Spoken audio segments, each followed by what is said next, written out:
Morning, Margaret. Good morning, Mary. How are you? I'm good. Has it snowed in Florida yet? No, not quite. It's been pretty dry and a little chilly, but it's been also quite nice. It's lovely. Like right now, there's not a cloud in the sky and it's brilliant. It's gonna be Okay, fine. How about you? You're up in are you in British Columbia? yeah, yeah. Um, we've had some sunny days, but it's winter, and that usually means rainy. I asked about the snow because of that storm that hit some of the southern states. Yeah, no, it was close, but not here. No. Yeah, yeah. I have a friend in Georgia that sent me a picture of her yard with covered with snow. Yeah. Yeah, it was terrible for them and ice. I'm actually heading back to Vermont in a few days, so w there'll be snow then. Hopefully, there's be no snow on the road. I'm hoping for clear travel, but we'll see. Yeah, I hope you have clear travel as well. Yeah, it's great to see you. It's good to see you too. Thank you. It, I think in Vermont, I'm going to see Denise. Oh, does she live in Vermont? I think she's there now. Oh, I didn't know that. I might be Uh, wrong about that. Do you think is she in Atlanta? Denise? I don't Denise know. Casey?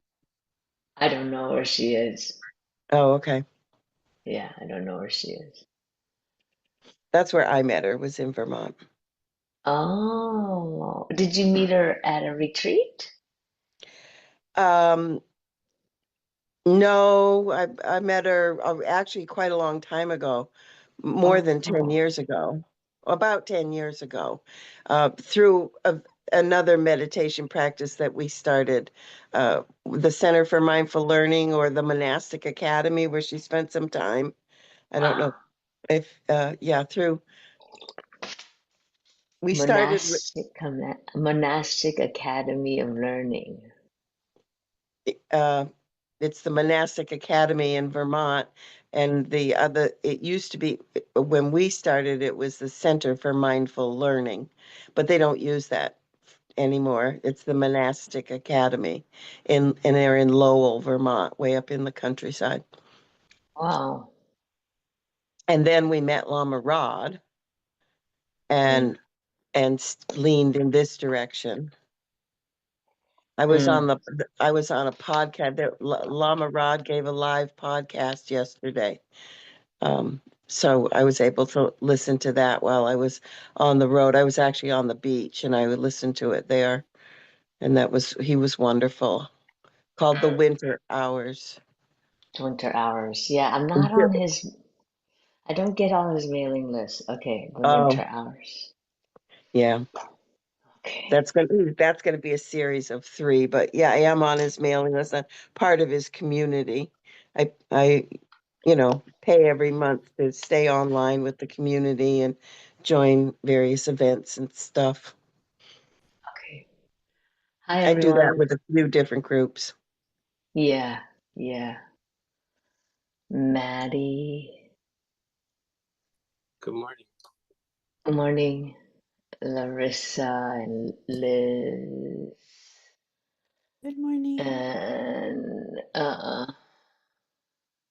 Valerie. I'm leading today. So, let's see. I guess we can go ahead and start. There is.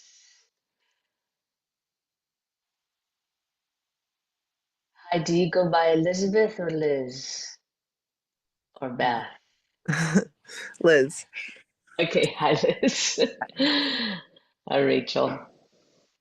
Okay, yes, I'm leading us this morning. I'm really happy to be here. So, just find a couple moments of bodying time. And that could mean movement, it could mean a touch, Ah, Yeah. of course, it always means breath.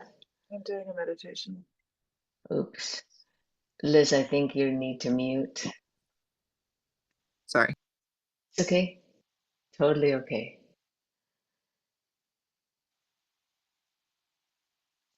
Good morning for those. Good morning to those just coming in. We're just doing a little bodying time so we can co-body together, either rubbing, touching, moving, breathing, of course. Bleh, sounding. Bleh. Mm.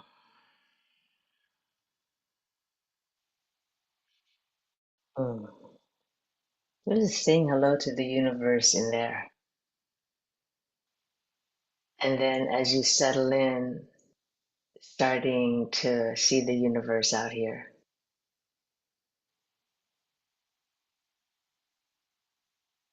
finding a comfortable place for relaxation and alertness. Mm. So I wanted to say that the way that Lama Rod has taught us and introduced us to the jewels of refuge has been in a way that we can see them appear constantly. And usually in our practice, we call for our benefactors and our homecomings, invoking through our shaping of our mouth and sounding for them to come. And, but what if, because of the way we have been introduced to the jewels of refuge, they're constantly inviting us in?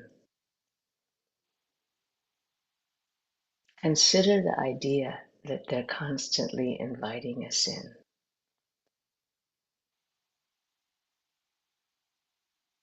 How does that work? So you have a memory,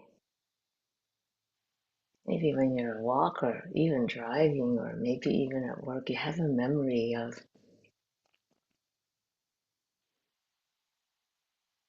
that teacher that woke up something in you. That memory,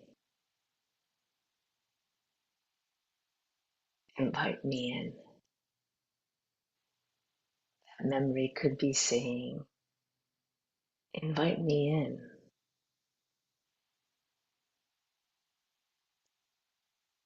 That memory could lead you to your teachers,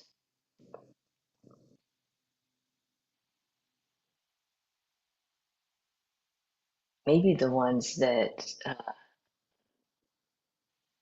woke up something in you in not such a pleasant way, but you sat up. Invite me in.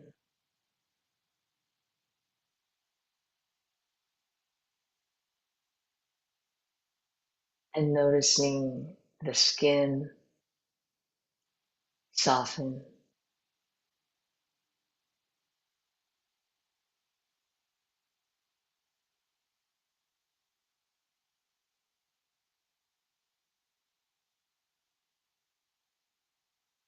and then the earworm, that song you can't get out of your head that makes you laugh and that you're going to share with me and say, "Oh, I can't believe this song that's been in my head." Invite me in. Words, songs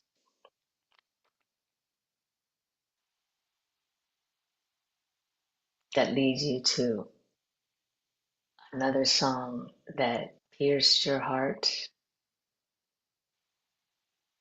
and made your limbs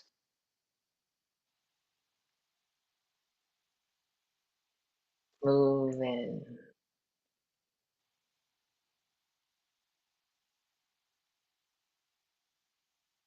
your legs gyrate.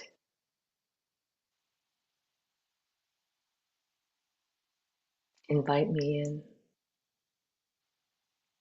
Invite my words and my songs and my expressions of paintings and sculpture. Invite me in. Mhm. And the places that aren't ready to receive that, that's okay.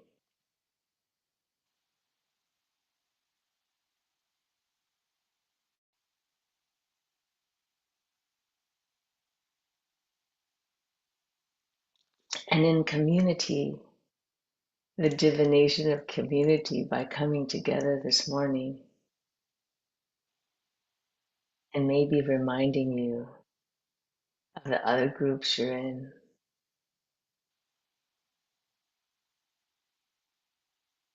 through your eyes and your ears and vibration of the sound of my voice. Community, invite me in.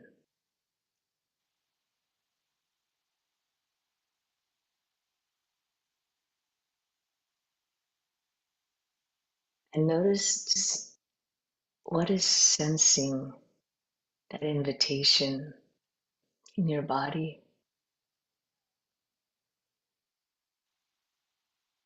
Mhm. Mhm.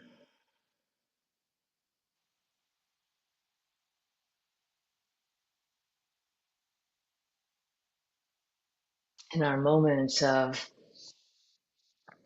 spaces between our practice, the spaces between our formal practice, where we sit and we actually intentionally are there. These invitations can allow us to taste that moment of, oh, I'm here.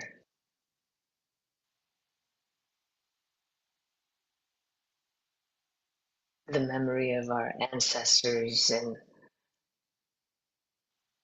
the lineages that our teachers belong to.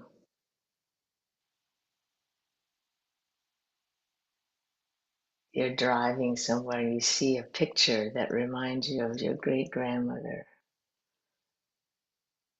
Invite me in.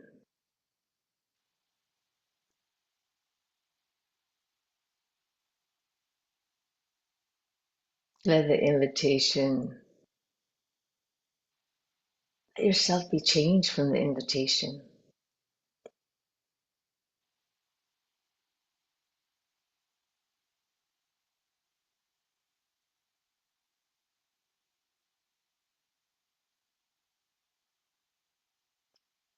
Maybe in that change, you can feel how your clothes are keeping you warm or keeping you cool.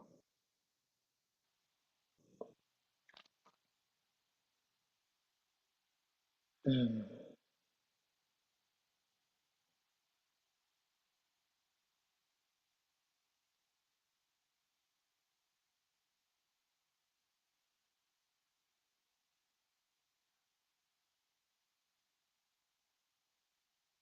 And as I drop into the earth's language, our anger, expression of anger with fire,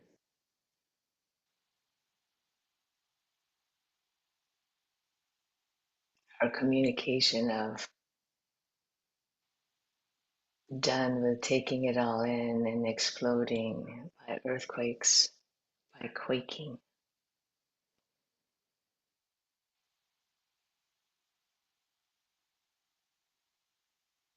the constant handshake or foot shake I have with the earth when I press my foot into the ground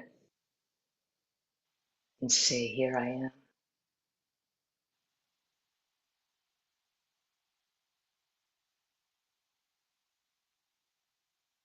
invite me in, she says.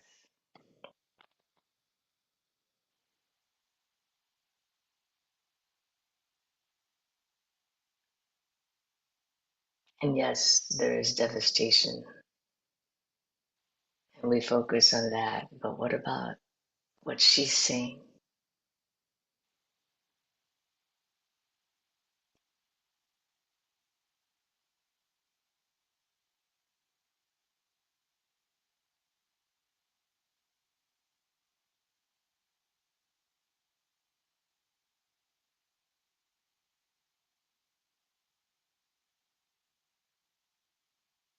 And the other thing that she says is, you can hear me when you are silent.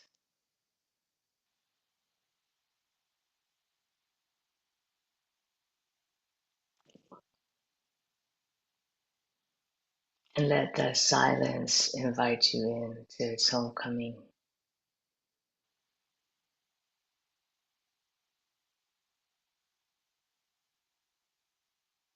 Mm.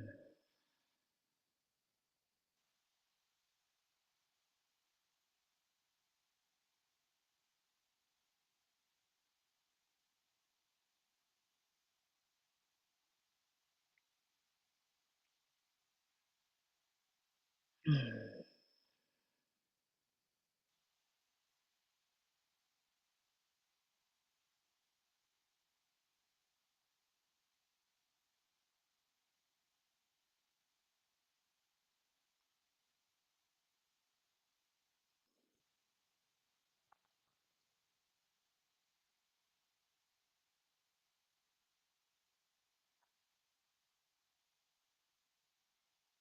And then there's the shape of you.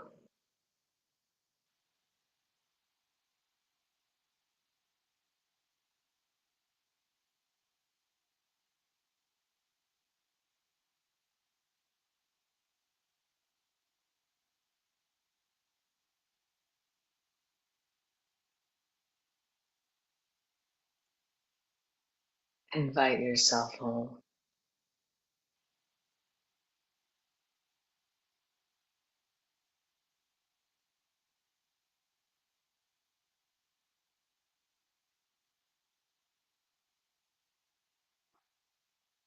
Let yourself come home to you.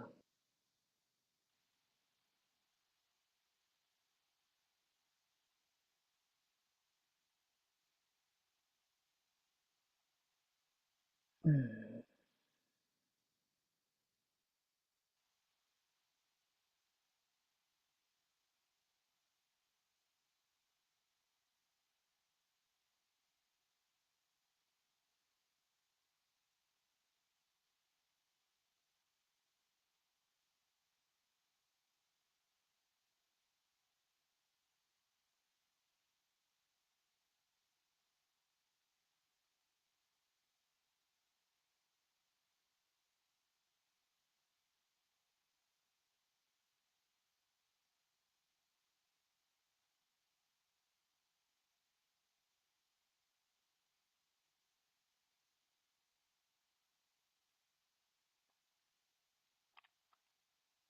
It takes some confidence in your heart, in my heart, to know that these homecomings want me.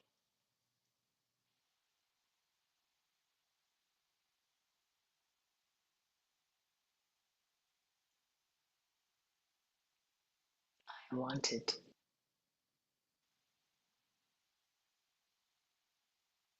Oh, I'm seen.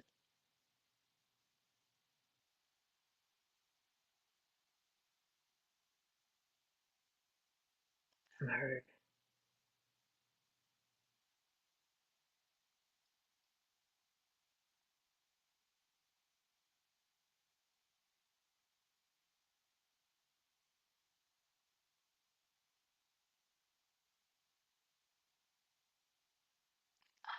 Invited.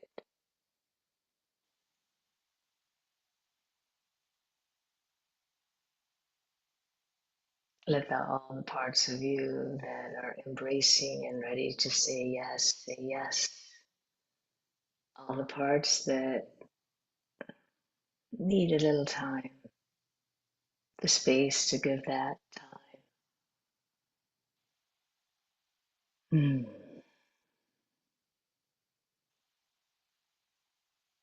The parts that you can't even hear the invitation, the patience.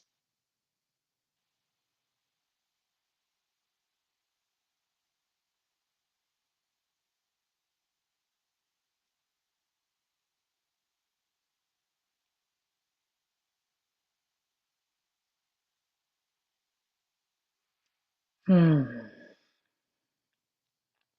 Tasting that and feeling that in your body, and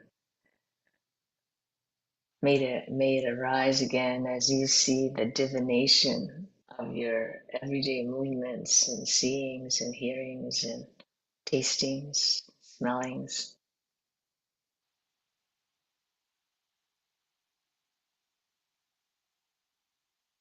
Take a moment to just rest in the knowing that our seven homecomings are always there,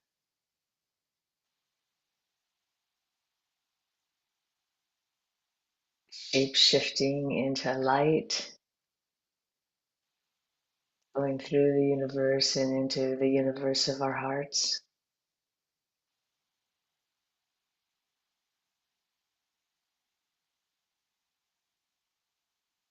and going into our intention to free all beings from their suffering, which includes ourselves,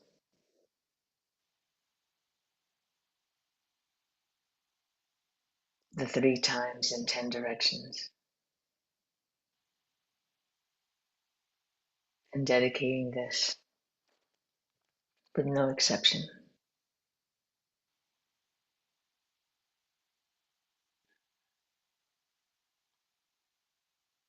Thank you for your practice. Returns ever so slowly. Thank you.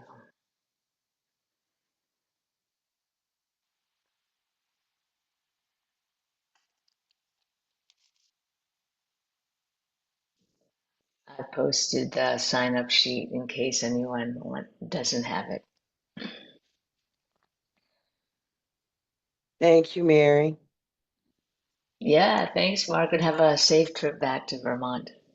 I will. Thank you. Okay, bye bye. Thank you, Mary. Thank you, Mary. You'll have Bye a Bye bye. all. Be well. See you.